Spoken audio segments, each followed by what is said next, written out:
Thanks for staying with us. Well, of interest is what we have frequently discussed, which is this fuel subsidy. And many people are still talking about it. Do you remember the interview with the NNPC GMD, who said that the fuel subsidy is gone for good? The question a number of people are asking is, how is this going to play out? We have to have this discussion with us this morning. Babajide Shoyode, he is a coordinator, Warri Refinery and Kaduna Refinery projects, and former general manager, Warri Refinery and Kaduna Refineries. Thank you so much for joining us this morning.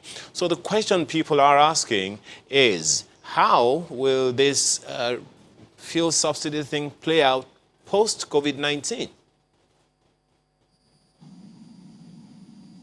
The subsidy is gone. It is gone forever. The market forces will take over. That is what the GMD said, and that is correct. I think what the GMD said, that NNPC is going to start acting like a commercial company it was supposed to be. That end of under recovery is gone. NNPC is going to start making some profit, and the market forces will dictate the price. I think that's the way it should be for Nigeria anyway. We also realize that, just as you said, if market forces are going to continue to determine the prices, how is the pricing going to be when fuel prices, crude oil prices rise? Whatever it is, the price will rise also. So you are saying that we can see a situation where petrol per liter could rise as high as 300 naira per liter? Yes. So how in then Ghana, do we... In Ghana now, it's just about that. In Benin Republic, it's about 290. In Togo, it's about 290. In Cameroon, it's about 400. Right now, today. And so if you don't change, if our prices don't change, they will smuggling will continue. So I'd like you to break this down for the average consumer of petrol in Nigeria, because for them, hearing that subsidy has been removed and then the price came down was good news. Now they're hearing that when crude oil prices, when crude oil prices go up, then prices will go up depending on how much the price of a barrel is. So what then is the benefit for them? That's what they're wondering now. The benefit. What is the benefit? The benefit is that you have the oil to fall back on. And right now, it seems to be not even have that, because the price of oil will go down as low as $2. And Nigeria will be in trouble. So now that, we hear, obviously, WTI crashed badly yesterday, and it will even get worse from the projections we're seeing. We see that Brent and the OPEC basket is also doing not too good at this time. So with that major drop, we've not seen a petrol price drop even further. And people are saying that, in fact, the petrol price in Nigeria right now should be much lower than what we have at the pump price. Is that your opinion too?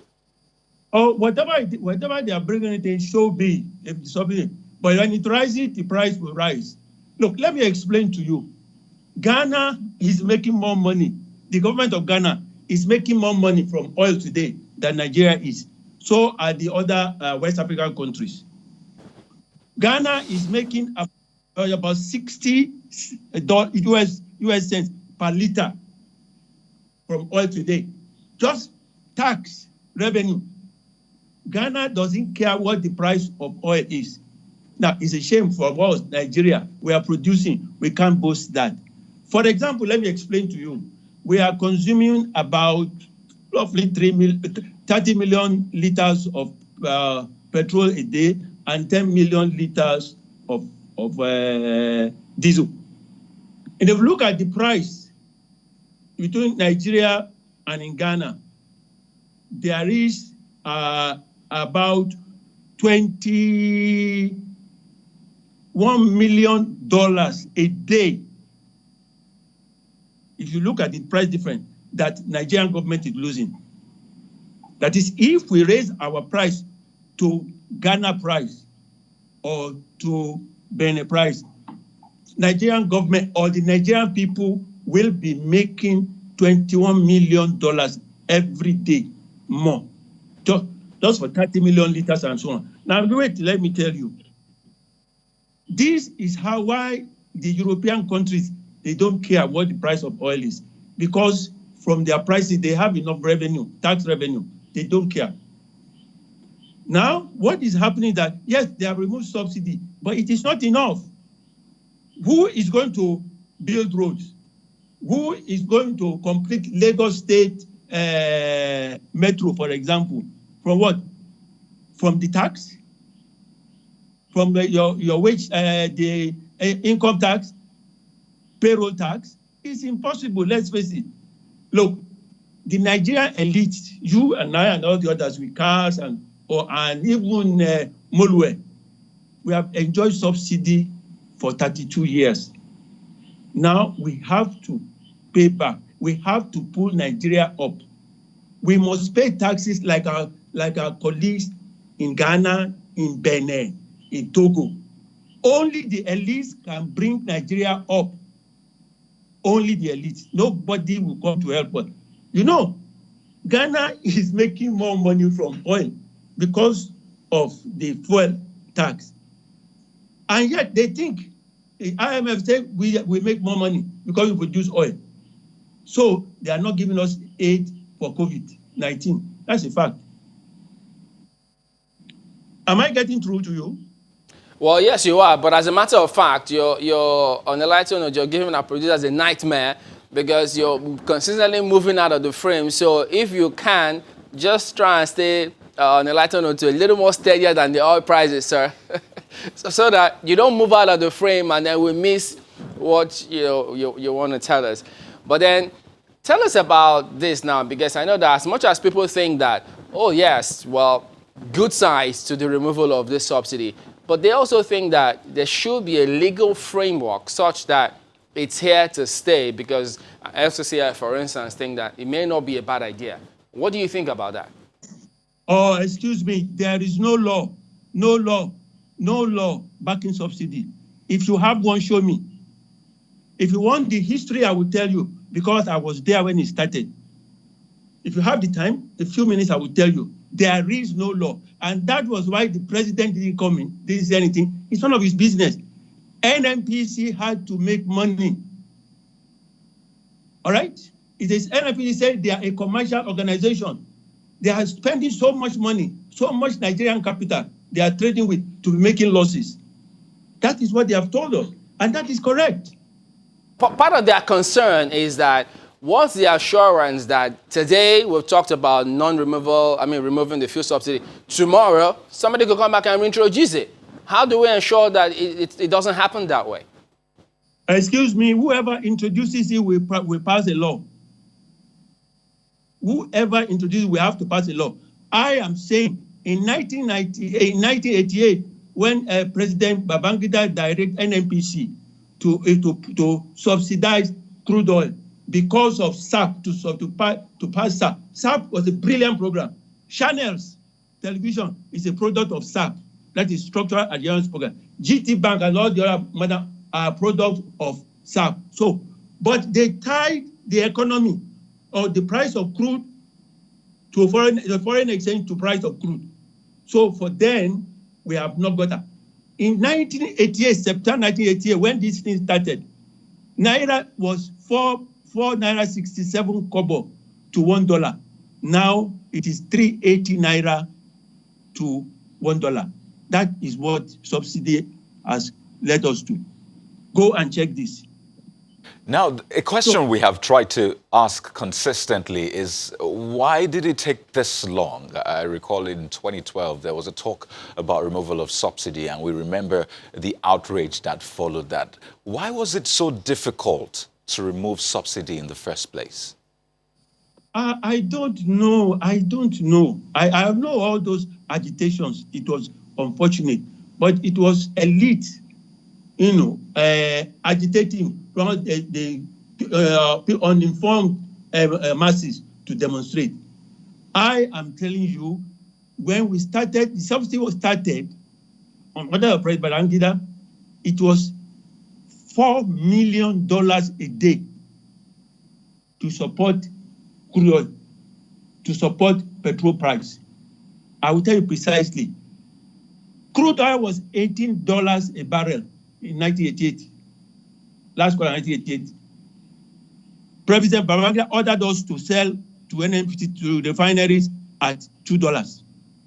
I was Group General Manager, Corporate Planning, so I know. All right? There is no law. President Babangida is alive. You can ask him. SAP, I will tell you, is brilliant. That is why Nigeria has exploded. But the rest of the economy has been shackled to the global prices of oil.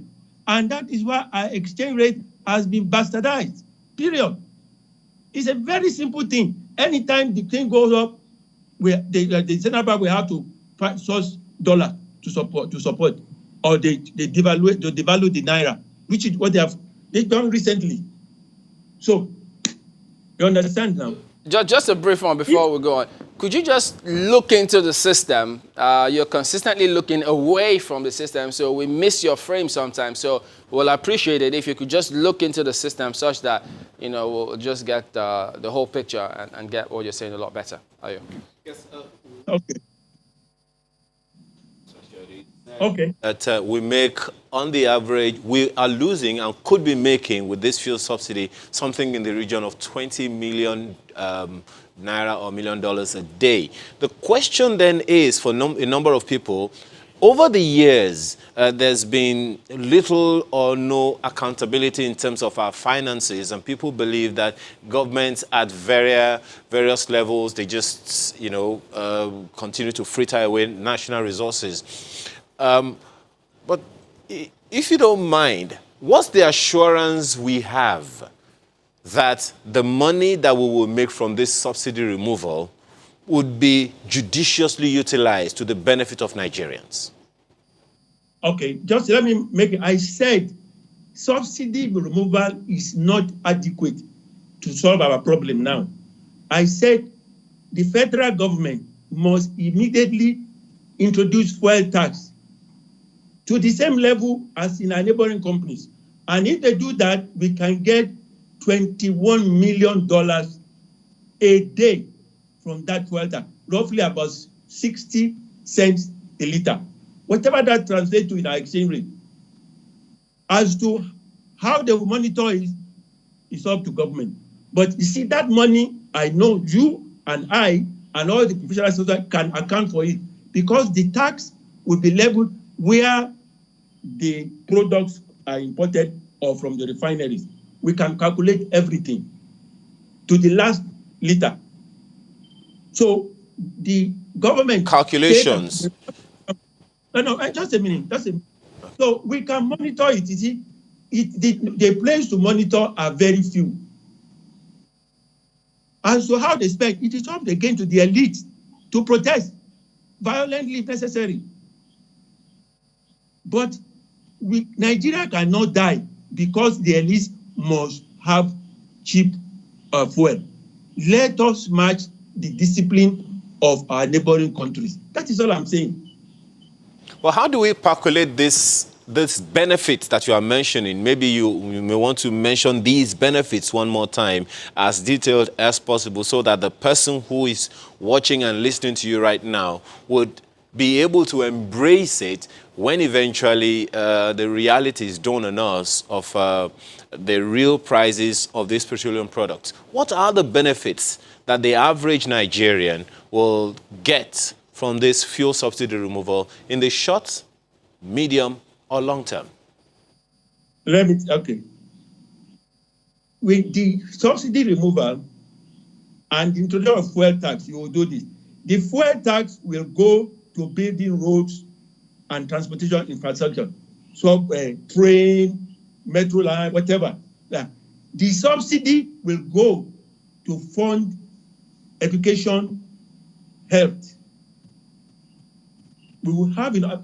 Are you proud of our healthcare system now? Are you? If some private sector have not come in, Nigeria will be in touch. And I think what if they have done is not even enough. So you see, as the DMD said, the poor people have been shafted. They have been cheated by the elites. Let us face it. Unless the elite will accept that, and let us repent and live up to our thing. And we said, people say in Nigeria, we are ashamed all over the world. We have money in this country. We have the expertise to raise. In fact, we will not fall into recession if we follow what I would advise this morning. We will not fall into recession. Just very quickly ask you this before we close, Mr. Shodi. Just one moment. Do you see Nigeria putting an end to importation of petroleum products anytime soon? Very, very briefly. Oh, yeah, we think, hopefully Dangote will start next year, by God's grace. With that, you can stop. The NNPC refinery will be reactivated in the maximum 3 years, within 3 years from now. And in that time, Nigeria will become the petroleum products hub for West Africa. We'll be exporting. Okay. That I can tell confidently. Okay. All right. Very briefly, you said that just a little while ago that if we follow a particular advice, Nigeria will not fall into a recession. What's this advice, very quickly? Oh, I was telling you now. I'm saying, if, for example, we level fuel tax, the government will have enough money to start building roads and so on and create jobs all over the country without borrowing kobo. Because we must create jobs now for the masses. We must. I have to thank you very, very much for joining us this meeting. Mr. Babajide Shiode is coordinator, Warri Refinery and Kaduna Refinery, as well as former general manager, Warri Refinery and Kaduna Refineries. Thank you so much for your time. Back in a moment to take some of your feedback. Stay with us.